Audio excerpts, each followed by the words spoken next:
মহাপ্রভুর বাড়িটা পড়ে যাচ্ছে। বাড়িতে পুরুষ না থাকলে বাড়ির কি অবস্থা হয়? এটি কোনো গল্প নয়, আমি গল্প করতে আসিনি, এটা ইতিহাস। তালপাতার বাড়ি, ছাউনি দেওয়ার মানুষ নাই, বৃষ্টিতে ভিজে বাড়ি ধসে যাচ্ছে। গ্রামে হট্টগোল পড়ে গেল, গৌর এসেছে, গৌর এসেছে। সেদিন বিশ্বপ্রিয়া মায় আমার ঘর থেকে ছুটে এসে ওই ফার্স্ট তিনি ঘর থেকে বের হয়েছিলেন, এসে দৌড়ে এসে আমার গৌরের চরণে পড়ে গেলেন। যেই পড়ে গেলেন সেই গৌর সরে গেলেন। কে? বিশ্বপ্রিয়া সেদিন বলছেন, প্রভু ওই তোমার হতভাগী গৌরের আর বাকি থাকলো না বোঝারি আমার বিশ্বপ্রিয়া। একবার সেই বিশ্বপ্রিয়ার দিকে তাকিয়েছিলেন, দেখছেন তার ঐশ্বর্য আর নাই, সৌন্দর্য আর না, চোখের নিচে কালো পড়ে গেছে, মাথার আঁচড় না,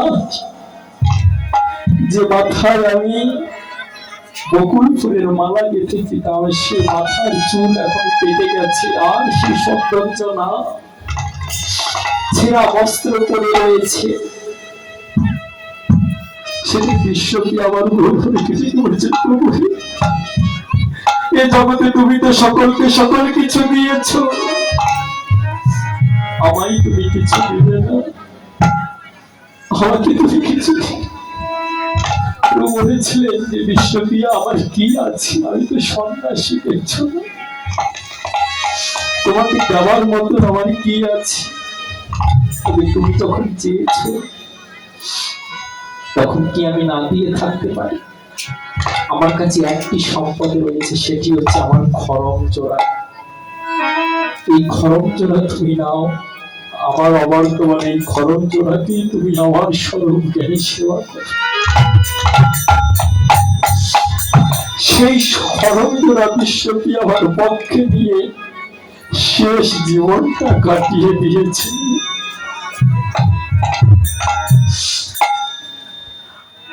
মহাপ্রভু যখন চলে গেলেন তখন বিশ্বপ্রিয়ার আর্তনাদ বেদনা বিধুর আরো বেড়ে গেল। আমার মহাপ্রভু যে নিম গাছের তলায় জন্মেছিলেন সেই নিম গাছ কেটে গৌর ধামেশ্বর তৈরি করা হয়েছে। আজ যারা ধামেশ্বর যাবেন, ধামেশ্বর মহাপ্রভুকে দর্শন করবেন, ওটা সেই নিম গাছের তৈরি। এখন যে নিম গাছ আপনি দেখেন নিম তলায় যেমন, এটা কিন্তু অরিজিনাল সেই নিম গাছ নয়, নিম গাছ আগেই কর্তন করা হয়েছে, সেটা হচ্ছে ধামেশ্বর মহাপ্রভু। এই ধামেশ্বর মহাপ্রভুর দিকে যখনই বিষ্ণুপ্রিয়া তাকাতেন তখন আর তাকে ধরে রাখা যেত না, বারবার ছুটে যেয়ে তাকে আলিঙ্গন করতেন। বিষ্ণুপ্রিয়ার ভাতৃদল ওনারা চিন্তা করলেন, এইভাবে বিষ্ণুপ্রিয়ার কাছে ধামেশ্বর মহাপ্রভুকে রাখলে আমার বিষ্ণুপ্রিয়াকে বাঁচানো যাবে না। তাই সেই ধামেশ্বর মহাপ্রভুকে অন্য জায়গায় স্থাপন করলে।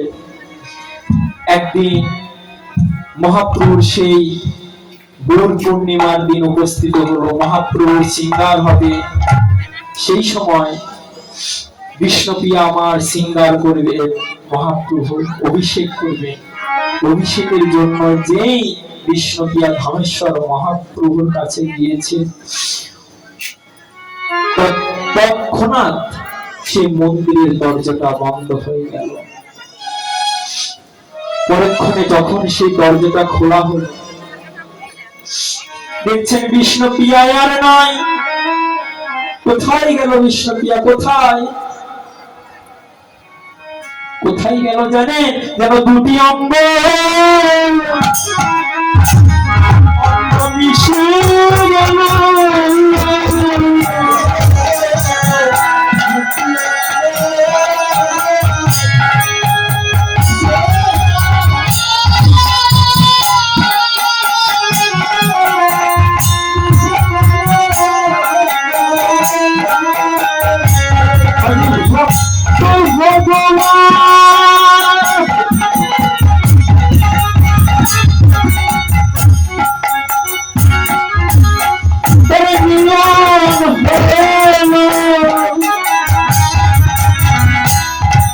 আজি দুটি অঙ্গ অঙ্গ মিশে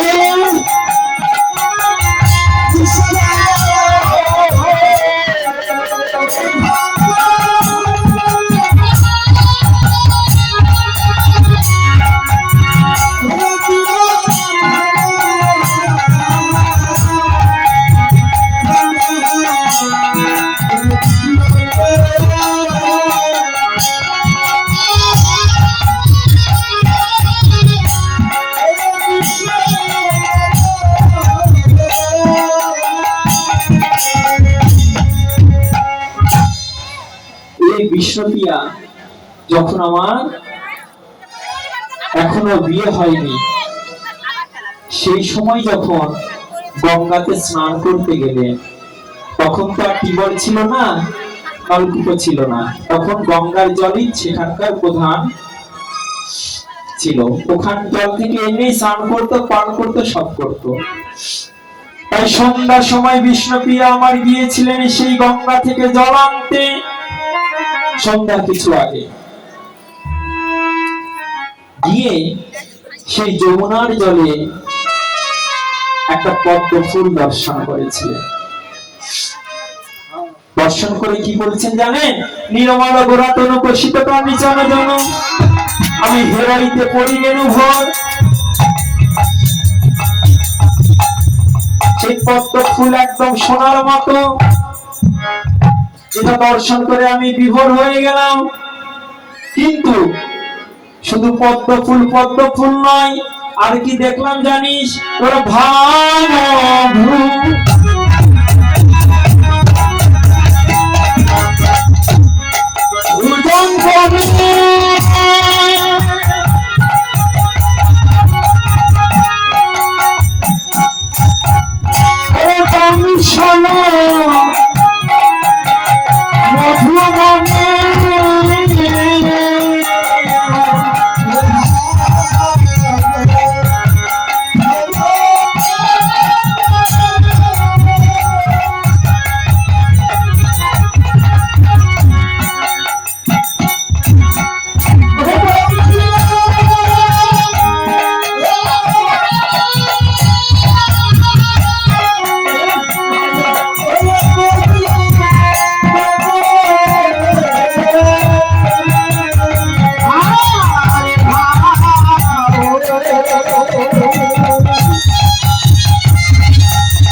আমার পতি পেছে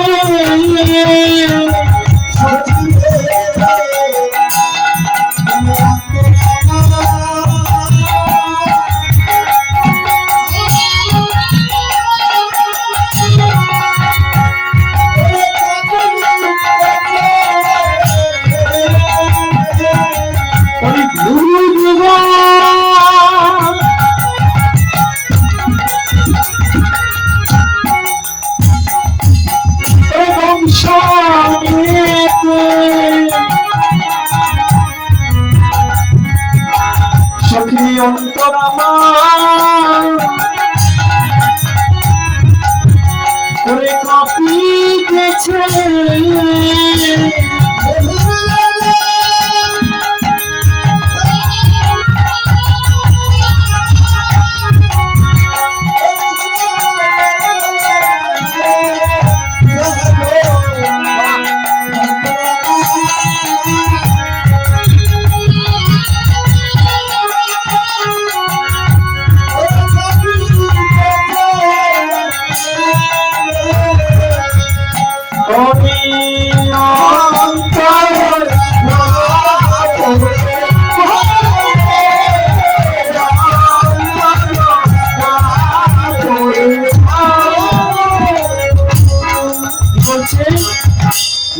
না বুঝলে পথ বোঝা যাবে না। কি বলছেন যে গৌরাঙ্গ মহাপ্রভু বিকাল বেলা স্নান করতে গিয়েছিলেন। স্নান করার সময় অনেক মানুষের একটা স্বভাব থাকে সাঁতার কাটা, তাই না? সাঁতার কাটা একটা মানুষের স্বভাব। তো গৌরাঙ্গ মহাপ্রভু সাঁতার কাটতে খুব ভালোবাসেন, কারণ তার জলে সাঁতার কাটা পূর্ব থেকে অভ্যাস আছে। কিরত সাহিত্যে সাঁতার কাটছেন, কারণাথ সাহিত্যে সাঁতার কাটছেন, জগৎ সাহিত্যের সাথে কত সাগরে সাঁতার কাটছেন। এই যুগে এসে সাঁতার কাটার স্বভাবটা তার থেকে গেছে। করলেন কি, চিত সাঁতার কাটছেন। সাঁতার আবার অনেক প্রকার আছে, উপর সাঁতার, চিত সাঁতার। তো মহাপ্রভু চিত সাঁতার কাটছেন। কেমন করে? শুধু মাথাটা জলের উপরে রয়েছে আর সর্বঙ্গ জলের ভিতরে রয়েছে, শুধু মাথাটা জলের উপরে ভাসছে। গৌরাঙ্গ মহাপ্রভুর অঙ্গ তো একদম গৌরবর্ণ, সোনার মতো। ওই সোনার বর্ণে যখন সূর্যের আলো পড়লো, তখন কি সোনার উপরে সূর্যের আলো পড়ে চিকচিক করে না? আরো বেশি উজ্জ্বল চিকচিক করছে। ঠিক সেই সময় বিষ্ণুপ্রিয়া মা আমার গিয়েছিলেন সেই গঙ্গাতে জল ভরতে। যখন জল ভরতে গেলেন, ওই বদনটা দেখে উনি এখন বলছেন ওটা যেন বদন নয়, বদন নয়, একটা সোনার পদ্ম ফুটেছে।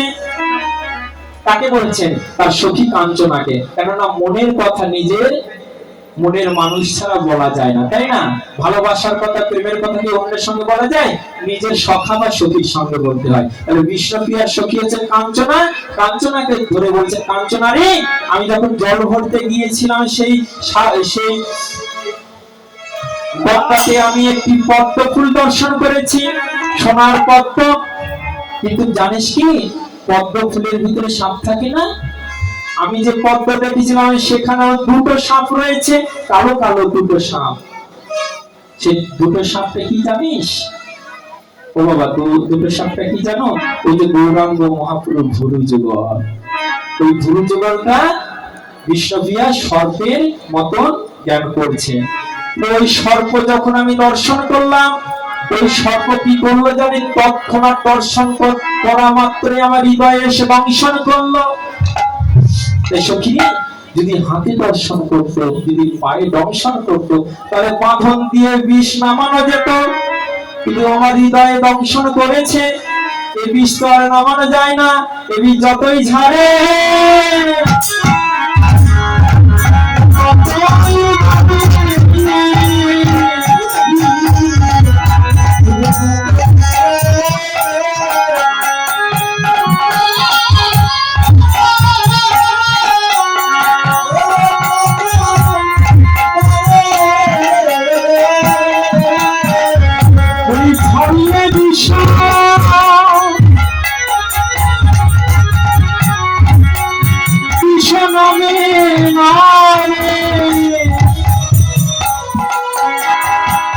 যতই ঝরে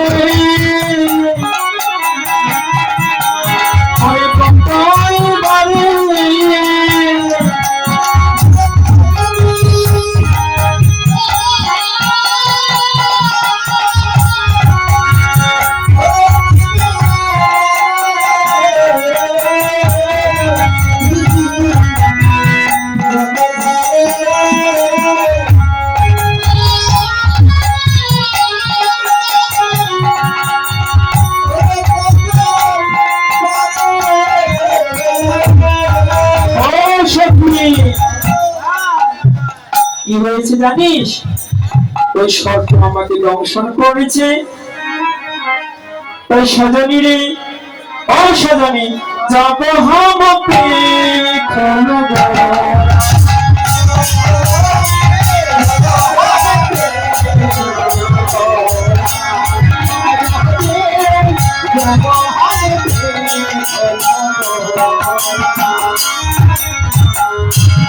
আকুলো তিনি কবি নাহি পারে, আকুলো তিনি কবি নাহি পারে, আকুলো তিনি কবি নাহি পারে, আকুলো তিনি কবি নাহি পারে।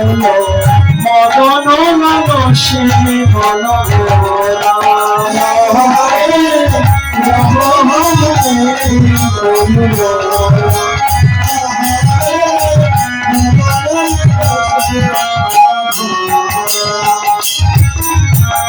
কি বলছে সদামি জবাব দেখলো গোরা। যখন আমি গোরাটি দর্শন করলাম তখন কি হয়েছে জানিস? আকুল দিক ও বিদিক নয় পাইয়ে মদন লালসে মনোহরা। যখন আমি সেই বদনটি দর্শন করলাম তখন দিক বিদিক হারা জ্ঞানহারা হয়ে গেলাম, একদম জ্ঞানহারা হয়ে গেলাম। আর যখন জ্ঞানহারা হয়ে গেলাম তখন কি হয়েছে জানিস? অরুণিত লোচনে তেরা ছয়া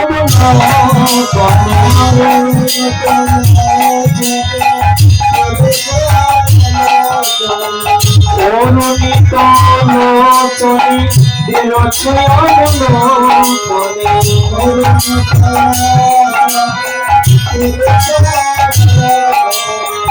মদন নমসি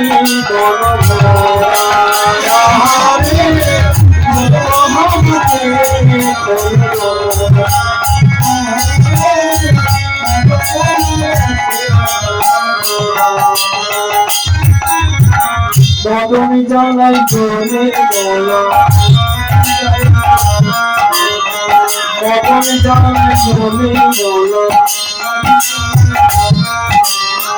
হাই হাই শক্তি হইল মদন জ্বালাই চলে বলা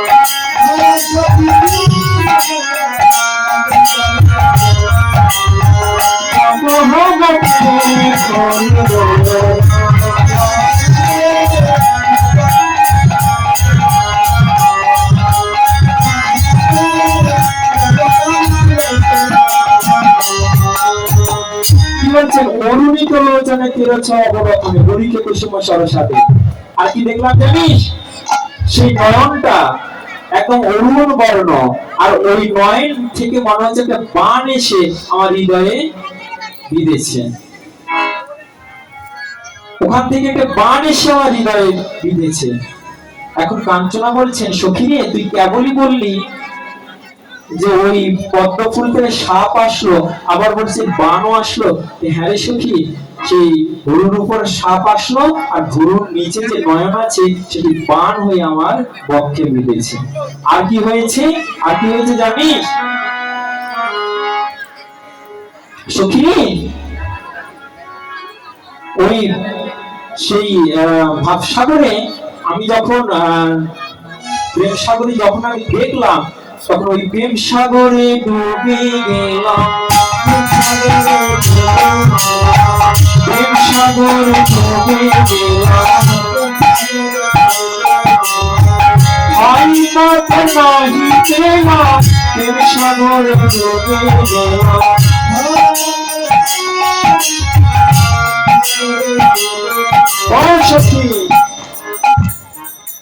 আমি যখন ডুবে গেলাম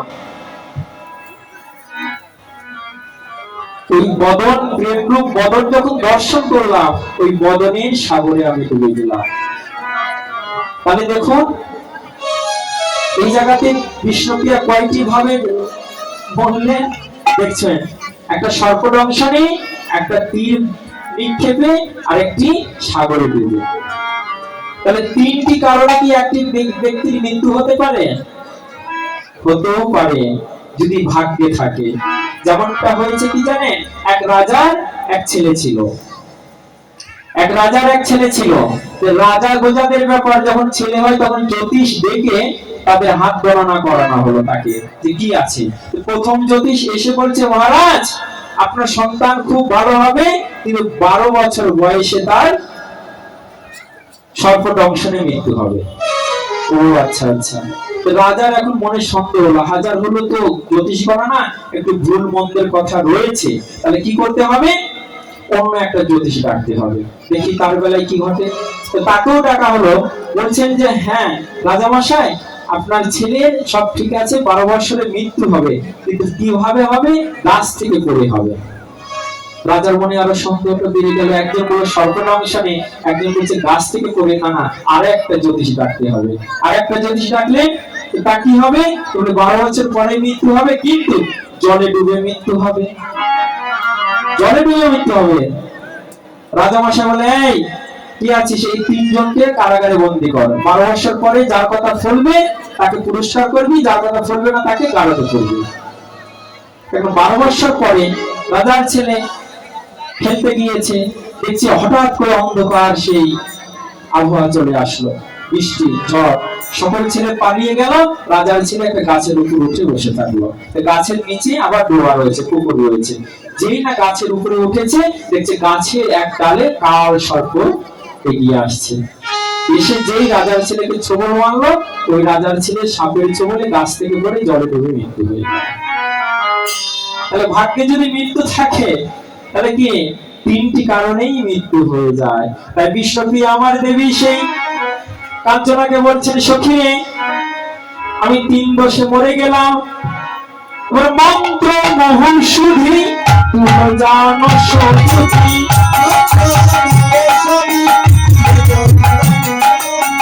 মধুরানি করবি উপায় সখী রে,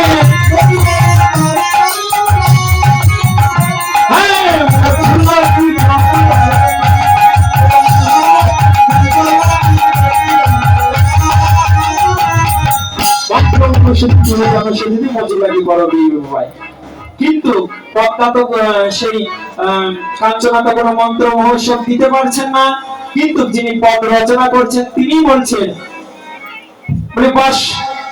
বাসুদেব ঘোষ বলে শুনো শুনো সখী,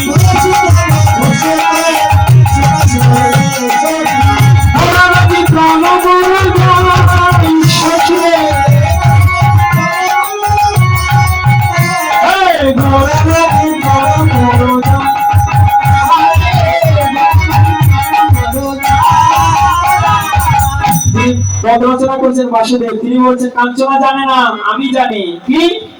তার একমাত্র মহা ঔষধ হচ্ছে তার বউ, তার বউকে পাইয়ে দিলে তার সকল রোগ ভালো হয়ে যাবে।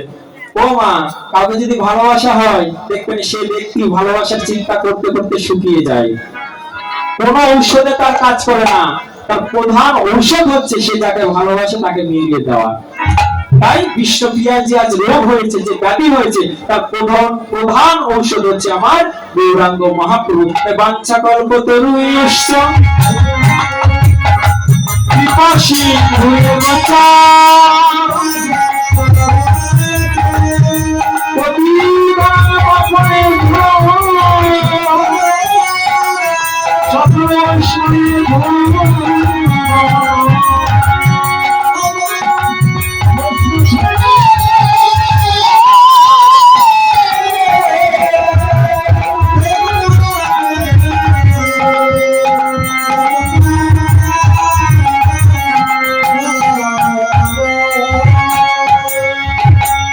আমরা নবদ্বীপে বিশ্বপ্রিয়ার যে পূর্বরাগ সেটি আমরা শ্রবণ করলাম। এখন আমরা যাবো বৃন্দাবনে, দেখি সেখানে শ্রীমতী রাধারানীর কি পূর্বরাগ হয়েছিল। বৃন্দাবনে যেতে হলে শ্রীমতী রাধারানীর গুণ কীর্তন করতে হবে। আমি কমিটি দাদা ভাইদের একবার ধন্যবাদ জানাই এই ঘড়িটা দেওয়ার জন্য, কেননা এই ঘড়িটা না দিলে কোনো কীর্তনীয় সময় দেখতে পায় না, ওই জন্য লীলাটি কম বেশি হয়ে যায়। ধন্যবাদ আপনাদের ঘড়ি দেওয়ার জন্য। তাই চলুন আমরা বৃন্দাবনে যাই, যেহেতু আমাদের সময় কম। রাধারানী মহারানী কৃপা করো না, কৃপা করে বৃন্দাবনে নিয়ে চলো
মহারানী কি করোনা জীবনে বিন্দরে দিয়ে করোনা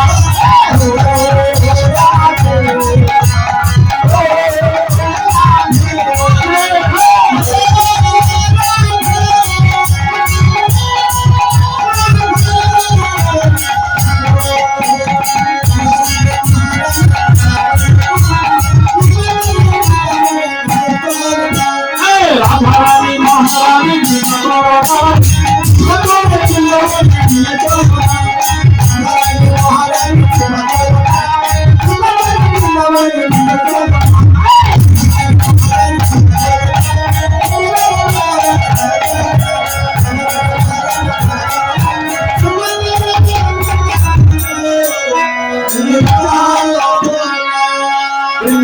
রাধারানী কি মহারানী কি বৃন্দাবনেশ্বরী কি বিশ্ববন দুলালী কি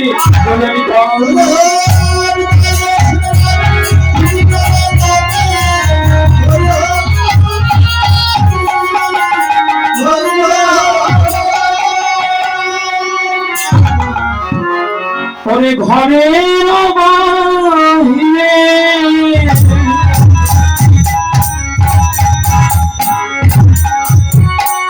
বন্দে শতবার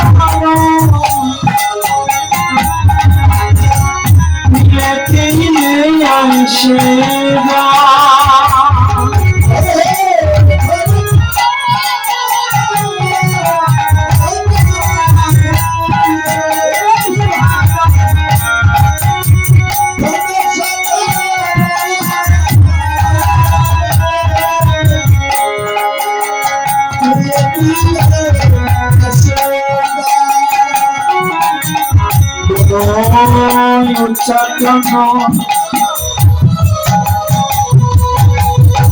বিশ্বাস সাধন পদম কলমি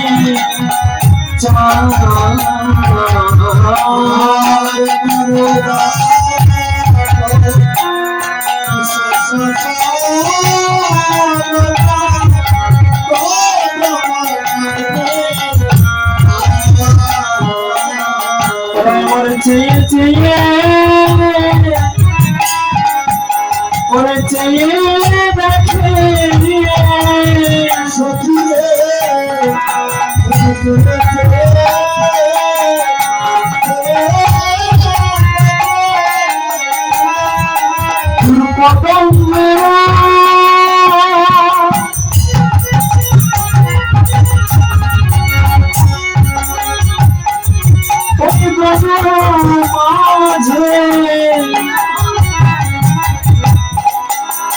আমার চেয়ে চেয়ে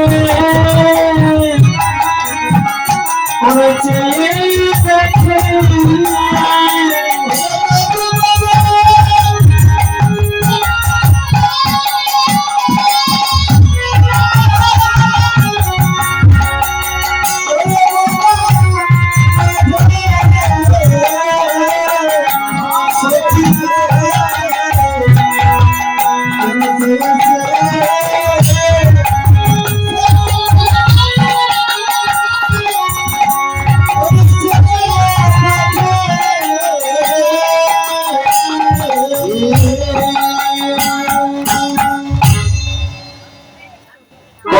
কাননে চায় দণ্ডে শতবার তিলে তিলে আইসে যায় মন উচ্চাটন নিঃশ্বাসে সগন কদম্ব কাননে যায়।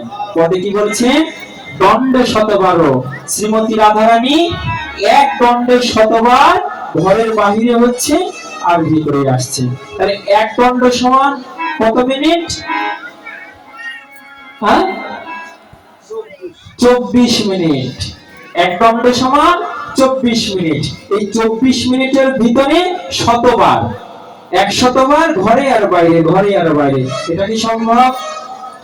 24 মিনিটে ঘরে আর বাইরে আসা কি সম্ভব?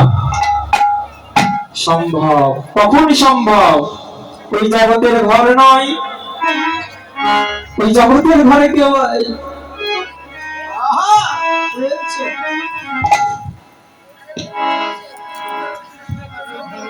যারা গুরু গৃহে বসে ভজন করে,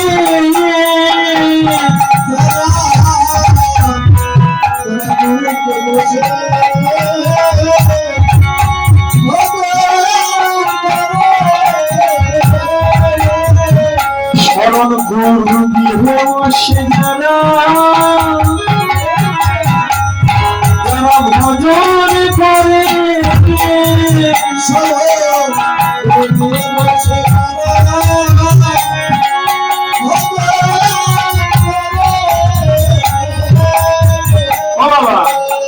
আপনাকে যদি বলা হয় কক্সবাজার যেতে কত সময় লাগবে? রাত 8টার সময় গাড়িতে উঠবেন, ওখানে গিয়ে সকাল 8টায় নামবেন। আমরা তো সেইভাবেই যাই। কার্তিক মাসে আবার ওখানে প্রোগ্রাম আছে গোলটেকি পার্কে। এখানে 8টার সময় উঠলে সকাল 8টার সময় ওখানে নামতে হয়, এত সময় লাগে। কিন্তু আমি যখনই স্মরণ করছি কক্সবাজার, সঙ্গে সঙ্গে আমার ভিতরে সেই স্মরণটি চলে আসছে। তাই শ্রীমতী রাধারানী এই বাহ্যিক ঘরে নয়, স্মরণে বসে একবার ঘরে একবার বাহিরে, একবার ঘরে একবার বাহিরে। তাই ঘরের বাহিরে দণ্ড শতবার তিলে তিলে আসে যায়, মন উচাটন নিঃশ্বাস সদন কলম্ব কাননে চাই। সখী গণ বলছেন, দেখ দেখ রায় কেন গায় মন হইলা,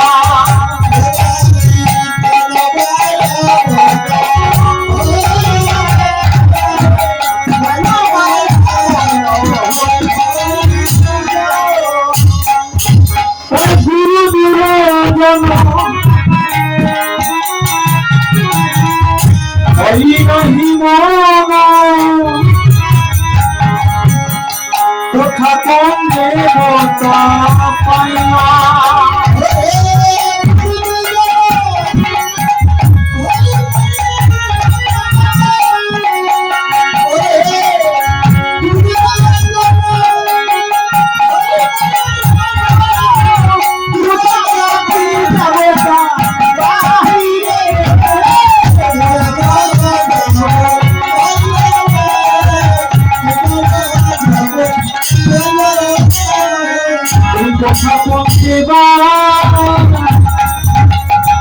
বুঝতে পাই পেয়েছে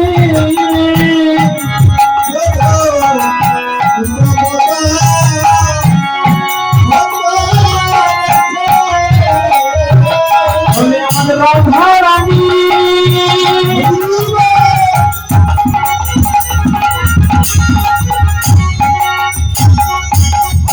আমার হবে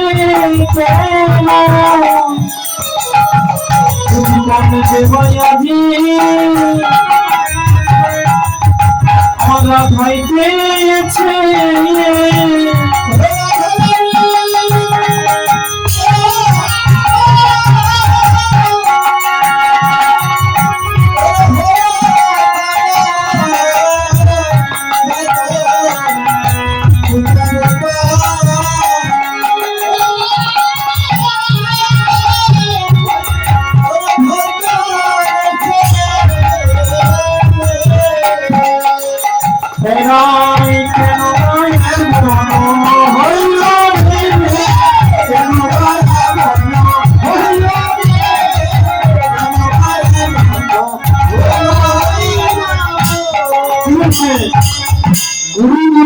ভয় নাহি মন, কোথা কোন দেবতা পাইলা। যে রাধারানী গুরুজন গুরুজন দেখলে মাথায় কাপড় দিয়ে চুপটি হয়ে থাকে, সে রাধারানীর ভিতরে যেন কোনো ভয় নাই। ওমা দেখবেন যারা প্রেম করে না, তাদের ভিতরে থেকে সব ভয় ভীতি চলে যায়, লজ্জা শরম সব চলে যায়, যাই কিনা? যদি লজ্জা না যেত তাহলে একটা পরপুরুষের হাত ধরে পালিয়ে যেত না। কি গুরুজন গুরুজন বাবা ভাইকে চেনে না, মানে না, ভয় করে না বলেই তো অন্য একটা পরপুরুষের সঙ্গে হাত ধরে বেরিয়ে যাচ্ছে। এই সাহসটা জুগিয়েছে কে? প্রেম জুগিয়েছে, তাই না? তাই শ্রীমতী রাধারানী আজ কি করছেন? কোন গুরুজন গুরুজনকে দেখে ভয় করছেন না। সখীগণ বলছেন হয়তো কোন দেবতা পেয়েছে। ও দেখ দেখ ওরে বয়সে কিশোরী রাজার কুমারী তাহে কুমার বধূমালা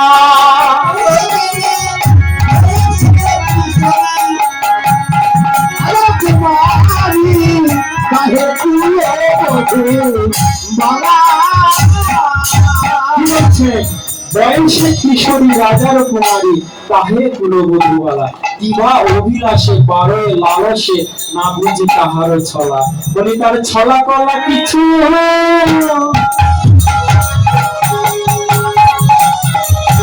বুঝতে নারী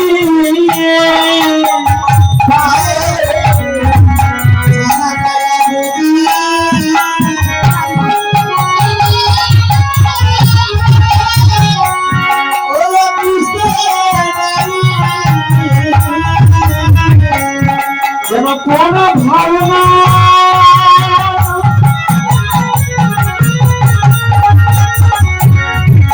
আমার ডুবে আছে আমার সত্যি ছড়া করা কিছু করে বুঝতে নাই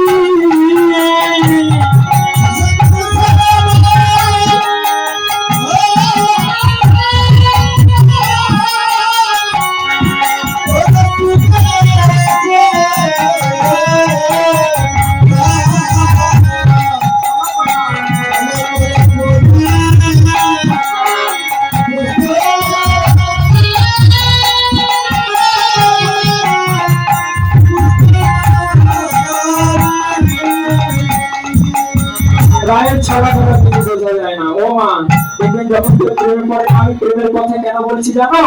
শ্রীমতী রাধারানী প্রেমের যে ভাব দশা সেটি হচ্ছে আজকের আস্বাদ্য বিষয়। এই জন্য এই 16 পরের লীলা কিন্তু সবাই বুঝতে পারে না। অষ্টপরে সকলে বুঝতে পারে, 16 পরে সবাই বুঝতে পারে না। বুঝতে পারে যারা প্রেমুখ হয়েছে, যারা প্রেমিক হয়েছে, যারা ভাব সাগরে ডুবেছে তারাই এই লীলা সাধন করতে পারে। যারা প্রেম করেছে, ওমা এখন বলো তো তোমরা কেউ প্রেম করেছো? কেউ করেনি? তাহলে এই লীলা তোমরা কেউ বুঝতে পারবে না। এই লীলা কেউ বুঝতে পারবে না। প্রেম না করলে এই লীলা বোঝা সম্ভব নয়। শ্রীমতী রাধারানীকে দেখে সখীগণ বলছেন, রায়ের কি হইল অন্তরে ব্যথা, আর কি হইল অন্তরে ব্যথা, বসিয়া বিরলে আপনে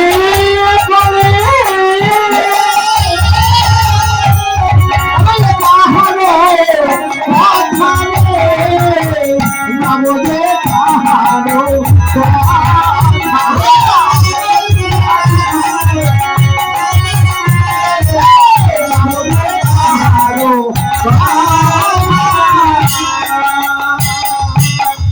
কি হইল অন্তর ব্যথা, বসিয়া বিরলে থাকো একলে, না শোনে কাহারও কথা। এক জায়গায় বসে থাকে। ও মা দেখবেন যারা প্রেম করে না তারা কারোর সঙ্গে কথা বলতে পারে না, চুপ জায়গায় এক জায়গায় ধ্যান ধরে বসে থাকে। তাহলে কি চিন্তা করছে? এই খাবি না? এই এটা কর। মন নাই যে, মনটি একজনের কাছে পড়ে আছে। তাই শ্রীমতী রাধারানী মন তো আমার গোবিন্দের কাছে পড়ে আছে। সখীরা কি বলছে? রাধারানী কিছুই বুঝতে পারছে না। কি করছে জানেন? ওর সদায় ধ্যানে জাহেলি ভপানে না চলে নয়ন তারা,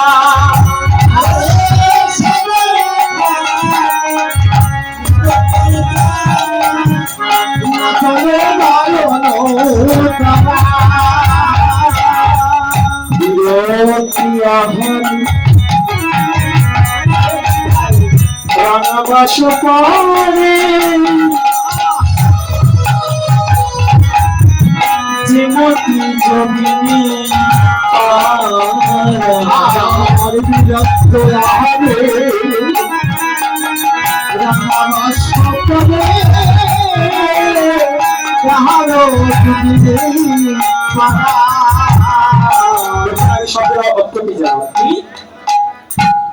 সদাই ধ্যানে চাহে মেঘ পানে, না চলে নয়ন তারা। সেই আকাশ পানে চেয়ে আছে, নয়নের তারা নয়ন পলক যেন করছে না। আর কি বিরতি আহারে রাঙাবাস করে, যে মতি যোগিনী পাড়া। তো বাবা একটা কথা বলে রাখি, এই পথ যখন আস্বাদন করতে বসবে, এই পথ আস্বাদন করতে গেলে আপনাকে সাহিত্য,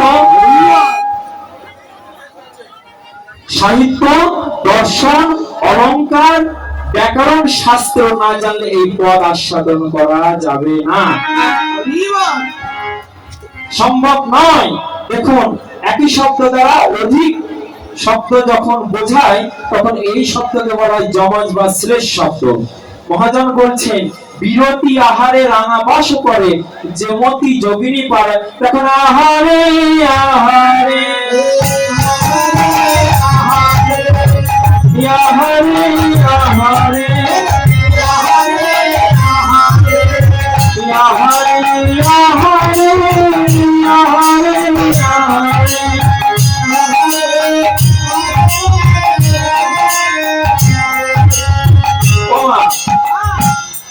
যখন কারো উপরে করুণা হয়, দয়া হয়, তাকে দেখে আমরা বলি না আহারে বেচারাটার কি হলো রে আহারে। তাই শ্রীমতীর এহেন দর্শনা দেখে সখীগণ বলছেন আহারে আহারে কি হলো। মহাজন এই শব্দটিকে আরো একভাবে ব্যাখ্যা করেছেন, বলি আহারে আহারে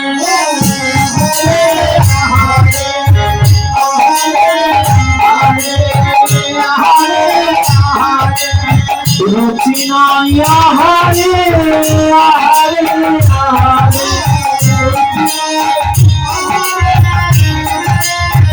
দেখো এখানে শব্দটি দুটি অর্থ হচ্ছে, আহারে মানে কি আহারে, আবার এই আহারে কি খাবার আহারে, আহারে আহার বিহার বলি না, একই শব্দ।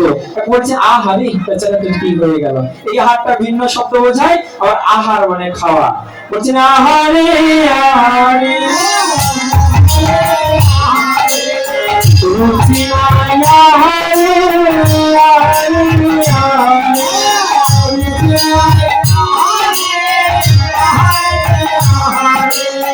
কদিন বাজবে আহারে আহারে আহারে।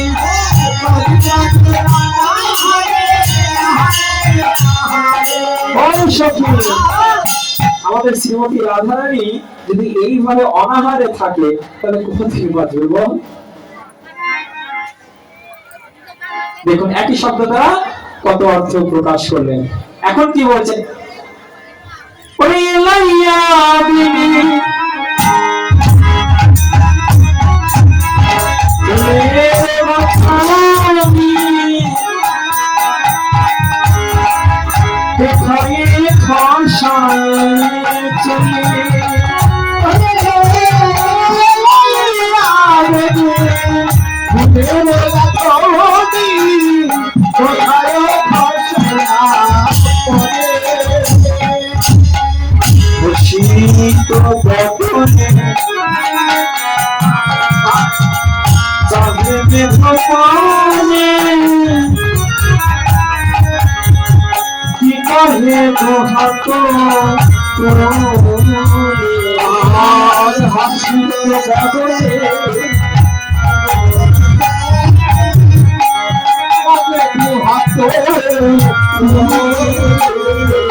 ফুলের গাছই দেখায় খুশি হয়েছিল। আমাদের সময় কম তো ওই জন্য শুধু পদের ব্যাখ্যাটা আমি করে যাচ্ছি যত দ্রুত হয়। কি এলাইয়া মেনে ফুলের গাঁথনি দেখা হয়ে বসে হয়েছিলেন। ও মায়েরা, তোমরা বলো তো, তোমরা চুলে ফুল দাও কেন? চুলে ফুল দেখেন, এখন তো চুলের স্টাইল পাল্টে গেছে। আগেকার মায়েদের চুল বড় বড় ছিল, মাজার নিচে নেমে যেত, এখন চুল কাটতে কাটতে একদম ছোট হয়ে গেছে, মানে চুলই তাদের প্রধান শত্রু হয়ে গেছে। আর চুলে এখন কি ফুল বাঁধে না, চুলে কি বাঁধে? কাঁকড়া বাঁধে আর বকেট ঠোঁট বাঁধে, তাই না? চুলে আর কেউ ফুল বাঁধে না। আগেকার মায়েরা চুলের সজ্জা করতো ফুল দিয়ে, চুলের সজ্জা ফুল দিয়ে বাঁধতো। এখন বাঁধবে কিভাবে? মাথায় যে উকুন হয়েছে। শ্রীমতী রাধারানী চুলে খোপা বেঁধেছিলেন, কিন্তু আজ প্রেমে পড়েছেন তো, প্রেমে পড়ে সেই খোপার দিকে আর লক্ষ্য নাই। খোপা খুলে গিয়েছে, চুল থেকে সেই খোপা খুলে গিয়ে ফুলের খোপা সম্পূর্ণ পড়ে গিয়েছে। যখন পড়ে গিয়েছে, তখন শ্রীমতী রাধারানী আমার এক নয়নে সেই আকাশের দিকে চেয়ে আছে। কেন চেয়ে আছে? এটাই তো প্রশ্ন। আকাশের দিকে কেন সে চেয়ে আছে? এখানে তিনটি মহাজন তিন ধরনের আত্মা দিয়েছে। প্রথম মহাজন বলছেন, শ্রীমতী রাধারানী আমার আকাশে কেন চেয়ে আছে? যেন আকাশের পানে চেয়ে চেয়ে বলছেন, বলি আকাশে আকাশে আকাশে আকাশে আকাশে আকাশে আকাশে আকাশে।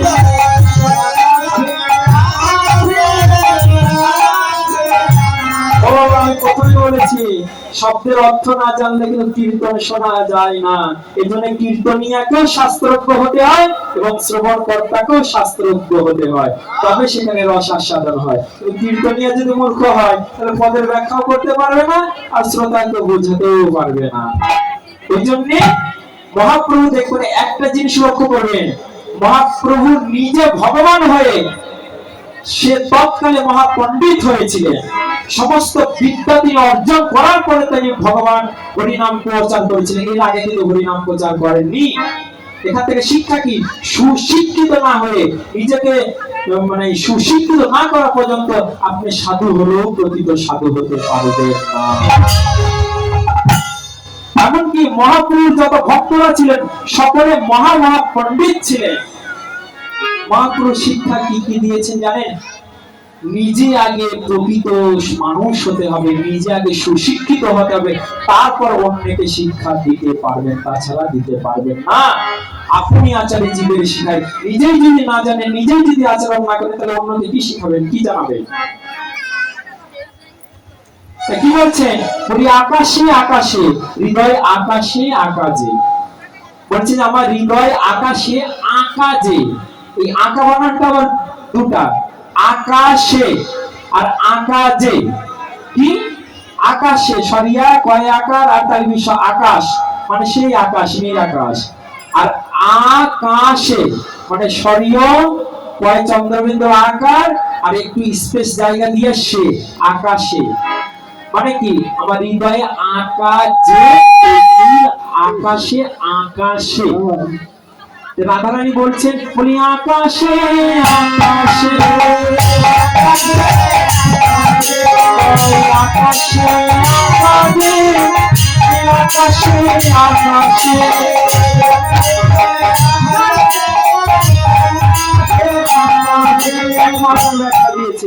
দ্বিতীয় মহাজন কি বলছেন? তুমি ওখানে কেন, ওখানে কেন, এসো আমার পক্ষে এসো, ওখানে কেন, এসো আমার পক্ষে এসো। ওই যে ভগবানের অঙ্গকান্তি নীল আকাশের সঙ্গে তুলনা করেছে, যে ভগবানের গায়ের রং সেই নীল আকাশের মতো। তাই ওই আকাশকে দেখে শ্রীমতী রাধারানী বলছেন, প্রভু তুমি ওখানে কেন, তুমি আকাশে কেন আছো? তুমি আমার হৃদয়ে আসো। তুমি ওখানে কেন,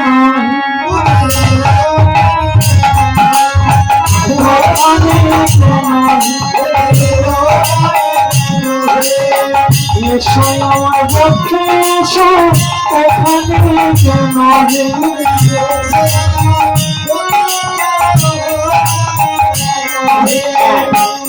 তৃতীয় মহাজন কি বলছে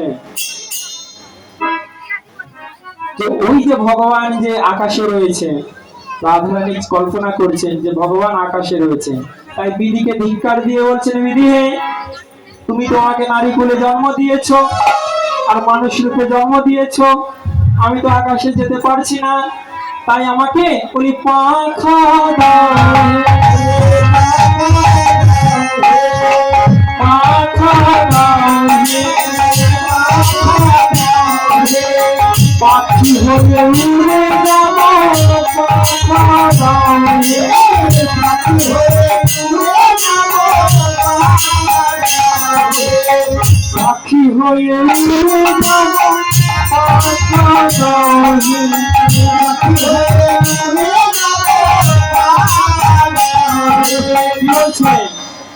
হে বিধি, তুমি আমাকে পাখা দাও, আমি পাখি হয়ে উড়ে যাব।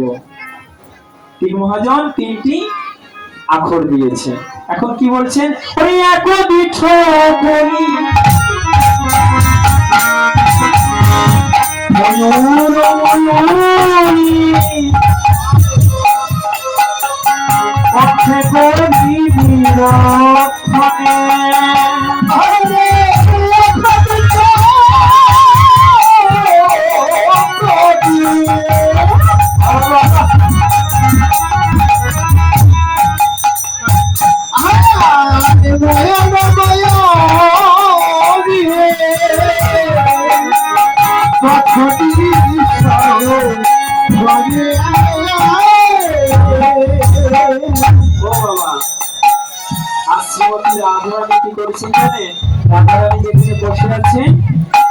সেখানে সামনে দিয়ে এক ময়ূর হেঁটে যাচ্ছে।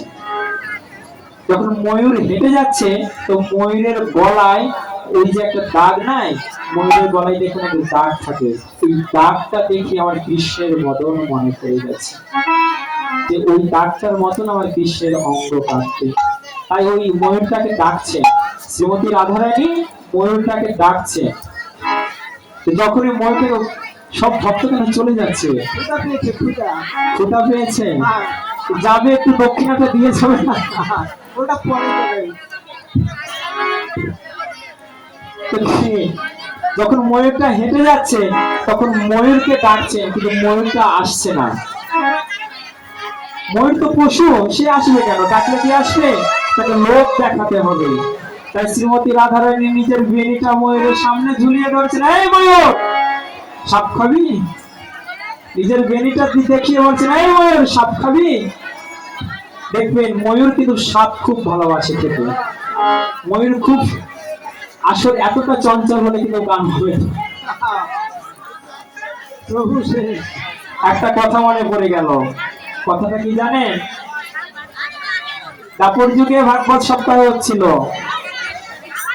পরীক্ষিত মুনি রাজা ছিলেন, পরীক্ষিত রাজা, এক দণ্ড পর পর তাহার আহার দেওয়া হতো, কিন্তু ভাগবত সপ্তাহে 7 দিন উনি অনাহারে ছিলেন, অনিদ্রায় ছিলেন, তার কোনো ক্ষুধাও লাগেনি, নিদ্রাও লাগেনি। কেন জানেন, উনি কৃষ্ণ নাম সুধা পান করছিলেন।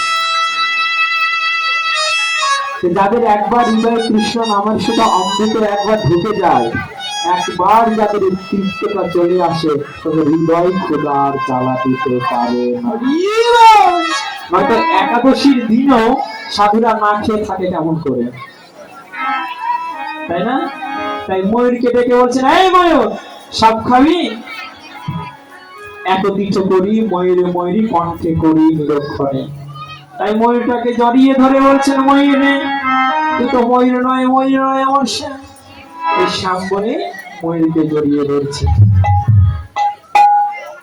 কিন্তু সখীরা রাধারানীর মনের ভাবটা বুঝতে পারছেন না, তাই সখীরা বলছেন, এই রাধে, তুই কি বড় বড় সাহিত্যের কথা বলছিস, আমরা তো কিছুই বুঝতে পারছি না, একটু খুলে বল। কহ কহ শুভদানী রাধে,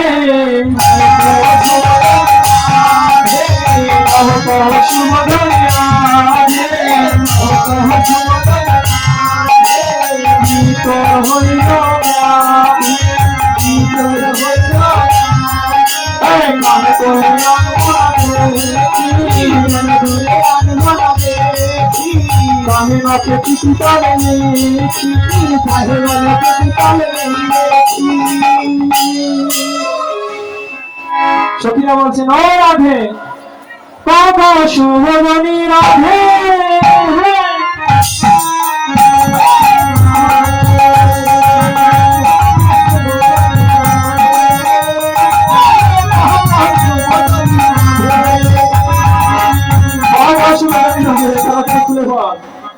শ্রীমতী রাধারানীকে দেখছেন তো রাধারানী কোনো কথাই বলছেন না, শুধু নখের খিটি তলে লিখে আর নখ দিয়ে মাটিতে অঙ্কিত করছেন। শ্রীমৎ সখীরা দেখে বলছেন, দেখি রাধারানী আমার কি অঙ্কিত করছে। দেখছে যে একটা প্রথমে একটা মাথা অঙ্কিত করেছে, মাথার উপরে একটি ময়ূরের পাখা দিয়েছে, বদন দিয়েছে, পটল চেরা চোখ দিয়েছে, টানা টানা ভুরু দিয়েছে, সরু নাক দিয়েছে, হস্ত বানিয়েছে, হস্তের মধ্যে একটা বাঁশি দিয়েছে, মাজা বানিয়েছে। কিন্তু মাজার নিচে আর বানাবে সেটি আর বানায়নি। মাজার নিচেতে কি হবে সেটি আর অঙ্কিত করেনি। এখন সখী বলছেন, সখী তুই একটা বিগ্রহ অঙ্কিত করেছিস, উপরে অঙ্কিত করেছিস, কিন্তু নিচে কি হবে সেটা তো অঙ্কিত করিসনি। রাধা বলছিলেন যে সখী, আমি নিচের চরণ যদি অঙ্কিত করি, আর যে বস্তুকে আমি অঙ্কিত করেছি সেটা যদি চরণ দিয়ে হেঁটে চলে যাইব, চলে যাইব।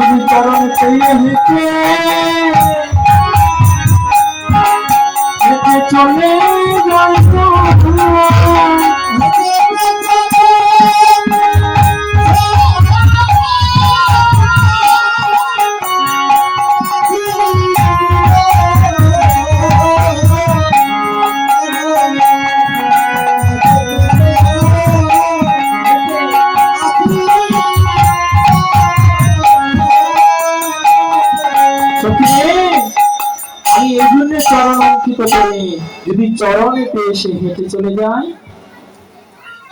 তাই সখীরা আমি কি কি দেখেছি জানিস?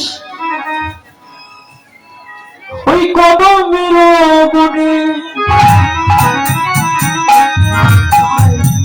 থাকে কোনো জানি এমন শব্দ আসে,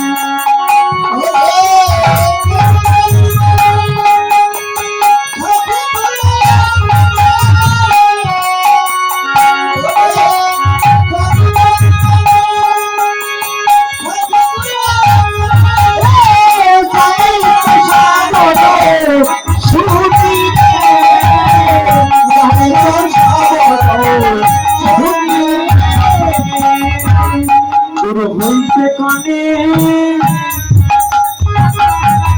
কানে প্রবেশ করিল, আরে হইতে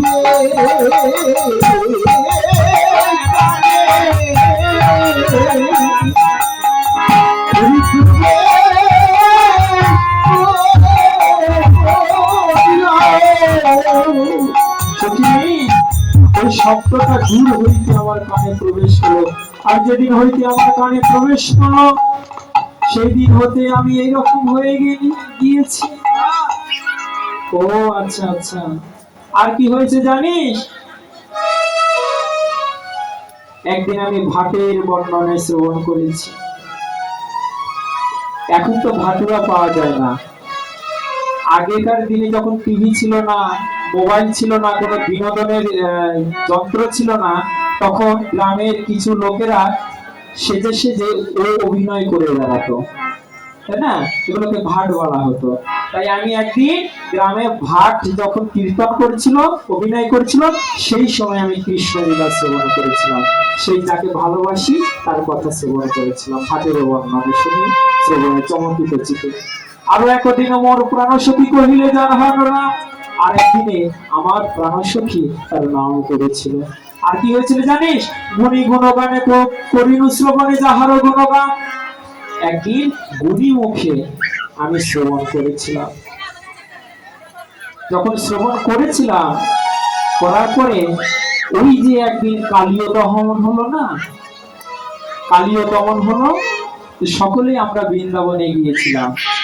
বৃন্দাবনে গিয়ে ওই কালীয় নাগের মাথার উপরে যে আমার একটা কালো করে ছেলে নৃত্য করেছিল, যে নৃত্য করেছিল না, ওর দিকে যখন আমার নয়ন গেল, তখন ওই নয়নে আমি নয়ন পড়ে আমি সেই দিন হতে এমন হয়েছে। কিন্তু কি তার নাম, কি তার ধাম, সেটা আমি জানি না। তবে যে রূপটা দেখেছি সে রূপের কথা আমি তোদের বলছি, শোন। আরে কি রূপ হে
কি বলছে? কিরূপ হেরিন মধুর মূরতি পিরিতি রসের সার। সখিরে, আমি কি রূপ হেরিন মধুর মূরতি পিরিতি রসের সার, হেন লয় মনে এতিন ভুবনে তুলনা নাহি কর। ওমা বলো তো, কৃষ্ণ কি খুব সুন্দর? তার গায়ের রং কালো না? দেখো তো বিক্রি, গায়ের রং কালো। আর রাধা দেখো তো কত সুন্দর ফর্সা। কালো মানুষ কি সুন্দর হতে পারে? কি বাবা, কালো মানুষ কি সুন্দর হতে পারে? কালো মানুষ কি কেউ সুন্দর বলে? বলে? বাহ, কখন বলে জানো? ও বাবা, কালো মানুষের সুন্দর কখন বলে জানো? যখন তার প্রেমে পড়ে। ভালোবাসার মানুষ কালো হলো সর্বসুন্দর। তাই শ্রীমতী রাধারানী সেই কালো ছোড়ার প্রেমে পড়েছিল। সে কালো মানুষকে আর কালো মানুষ মনে হচ্ছে না, মানে হেনলয় মানে এতিন ভুবনে তুলনা নাহি কয়া। বিষ্ণুপ্রিয়া একটা কথা বলেছিলেন কি জানেন? সেই সত্যভামা একটা কথা বলেছেন কি জানেন? এই জগতের নারীরা সকলে বোকা, জগতের নারীরা সকলে বোকা। কেন জানেন? তারা সাময়িক শান্তির সুখের জন্য অন্য পর পুরুষের বন্ধনে বন্দিত হয়। যদি তারা বুদ্ধিমান হতো তাহলে আমার কৃষ্ণের প্রেমে আগে থেকেই তারা পড়ে যেত। যারা চালাক হতো, বুদ্ধিমান হতো, তারা আমার কৃষ্ণের প্রেমে কেউ পড়তো, কারণ আমার কৃষ্ণের মতন এই জগতে কোনো পুরুষ হয় না।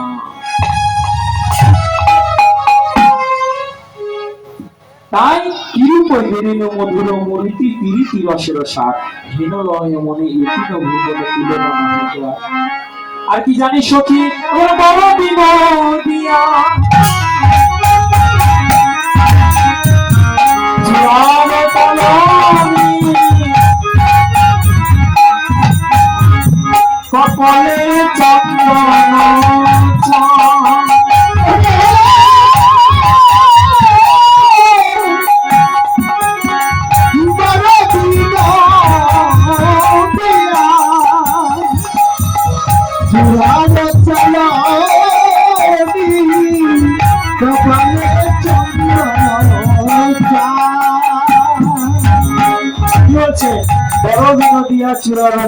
কপালে চন্দনা চাঁদ। ও মা, আমাদের প্রায় সময় শেষের দিকে, তাই গোবিন্দ সেবার জন্য এক ছেলে যাচ্ছে, আপনারা সেবার জন্য কিছু দিয়ে দিলেন। বড় বিনোদিয়া চূড়ানো টালনি কপালে চন্দনা চাঁদ, যিনি বিধুবর বদন সুন্দর ভুবন মোহন খা, যেন রসের ফাঁদ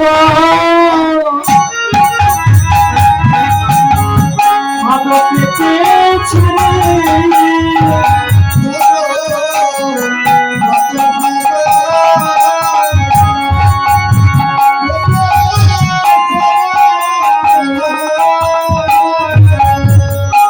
অবলা নারী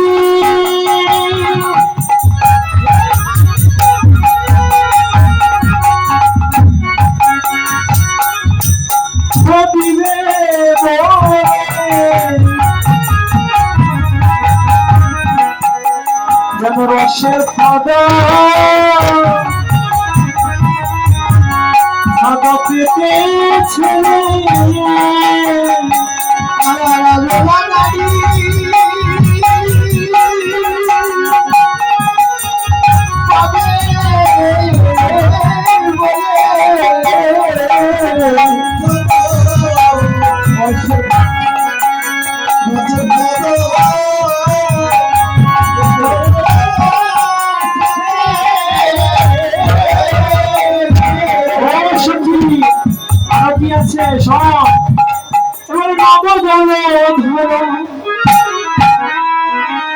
রসে ধর ধর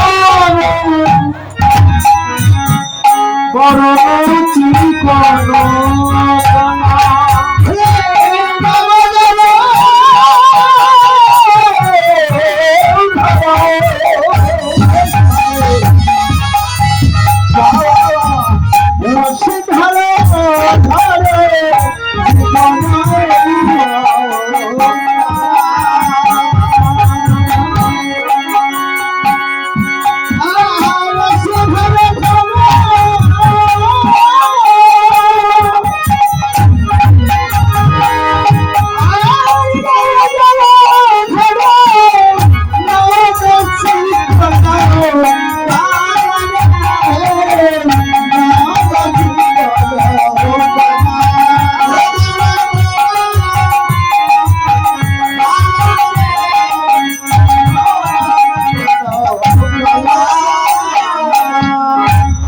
জল ধরো রস ধরো ধরো বড় চিকনা কালা, যিনি বিধুবর বদন সুন্দর যেন মুকুতার মালা। সখিনী, আমি বোধহয় আর প্রাণে বাঁচব না, এবার দেখা রে দেখা রে দেখা রে দেখা রে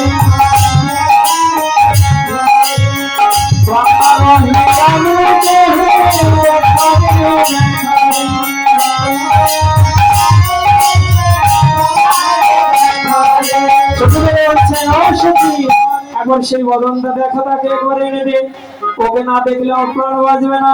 তাই এ সাথে এ কথা শুনিয়া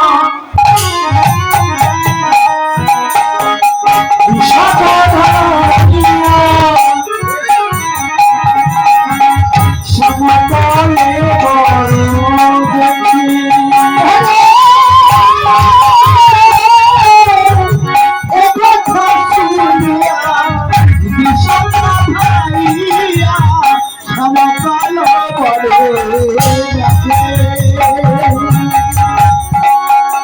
কথা শুনিয়া বিশাখা বলিয়া শ্যাম কলেবর দেখি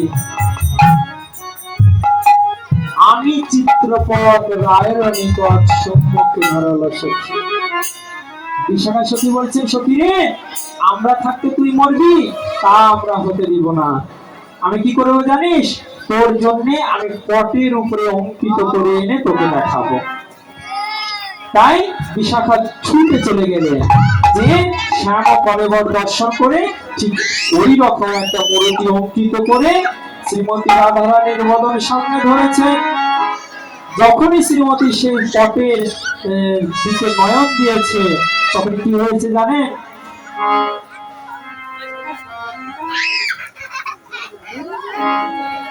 উনি দেখি সুধনী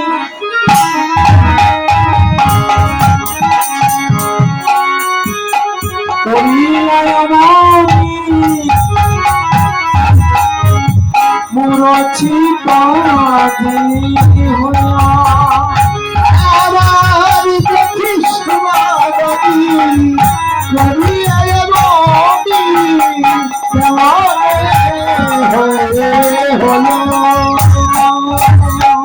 যখনই সেই শ্রীমতী রাধারানী আমার সে মূর্তির দিকে দর্শন দিয়েছেন, নয়ন দিয়েছেন, তখনই আমার শ্রীমতী রাধারানী অজ্ঞান হয়ে পড়ে গেলেন।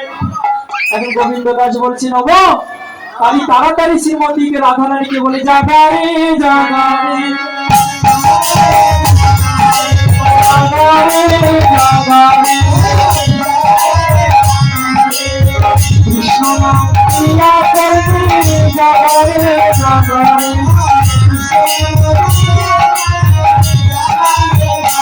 তাই সকল প্রতিবাদ মিলে রাধারানী কর্ণে কৃষ্ণ নাম দিলেন। বলে কৃষ্ণ কৃষ্ণ কৃষ্ণ কৃষ্ণ কৃষ্ণ কৃষ্ণ কৃষ্ণ হে কৃষ্ণ কৃষ্ণ কৃষ্ণ কৃষ্ণ কৃষ্ণ কৃষ্ণ কৃষ্ণ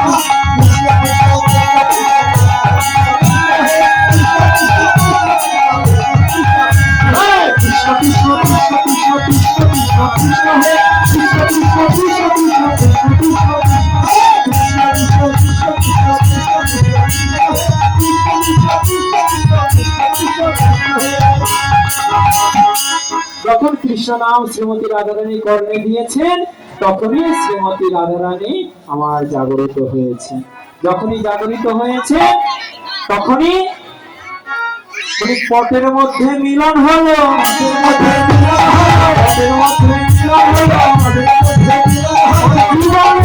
এই সময় পটের মধ্যে মিলন হলো। শ্রীমতী রাধারানী আর কৃষ্ণের এই পটের মধ্যে আমি মিলন দিয়ে গেলাম। এইখানে রহিল